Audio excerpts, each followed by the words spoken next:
Hi, Larry Stewart here with ForConstructionPros.com. I'm at Coal Valley in Illinois with Drew Miller, who's Product Marketing Manager for Compact Wheel Loaders at John Deere. Drew, the 344L made a pretty significant step up from the K machine, but the thing that's really interesting about this machine is that articulation plush steering, where the rear wheels steer as well as the front. Talk about the primary advantage of that. Why is Deere introducing a machine that way? Sure. So the biggest features really for that are both it gives us a tighter turning radius. Mm-hmm. It also gives us more ability to keep that counterweight further away from your load and carry more weight for the machine. Because the articulation joint, you don't have to get all the steering with the articulation joint, so your articulation joint actually doesn't change as much as most other machines. Right. So most machines go to a 40-degree articulation. Okay. Our machine goes to 30. Mm-hmm. So we keep that counterweight further away, and then we give rear wheel steer to help compensate. But it actually gives us a tighter turning radius than most competitors. Okay. It also gives us more tip load. So when we talk full turn tip load, because we're articulating less, we can carry more.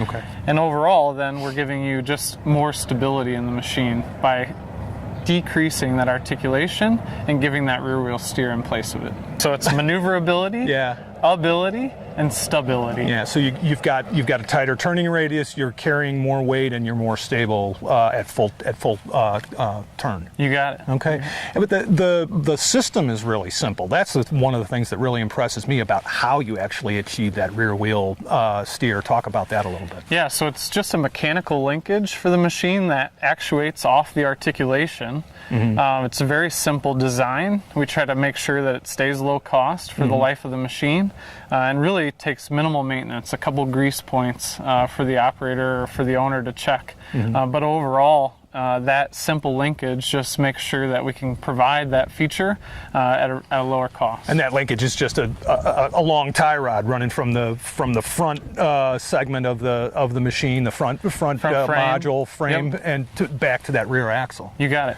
Wow, amazing. How does the performance of the K compare to the L? So the biggest changes that you're going to find, we did increase our operating weight, which also is then going to help us increase tip load. We've given more horsepower, and then our probably biggest change from a performance standpoint is our speed. Mm-hmm. So we're moving from about 18 miles an hour max speed up to 25 miles per hour. Oh, okay.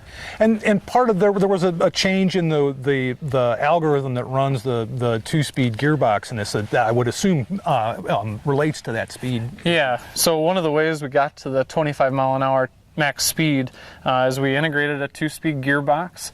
One thing that makes us a little bit different is we developed the software for that gearbox really specifically for this application, and that's going to just help with the smoothness of the shifts, understanding where the right load points are to make that shift happen. It's going to help with operator fatigue as well as material retention. Sure. It's not an off-the-shelf software that comes with the gearbox. It's something designed for a compact wheel loader application. That's right. Right, interesting. And it's a gearbox. This isn't a hydrostatic two-speed drive. It's actually a mechanical gearbox. Right. There's been some adaptation on loader linkage. What were the design targets for that?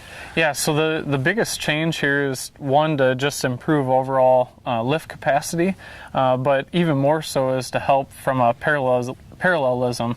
So we redesigned our Z-bar linkage to get us what we call near parallel, but from bottom to top of the lift path, we see only 6 degrees of rollback. So it's really minimal, and what that's going to help really do is allow the operator not to make adjustments mid-lift. Mm-hmm. And ultimately, when you think about a lot of the things that we've talked about in terms of that near parallelism, the auto shifting, we're just trying to let the operator focus on what he's doing and not worry about the machine.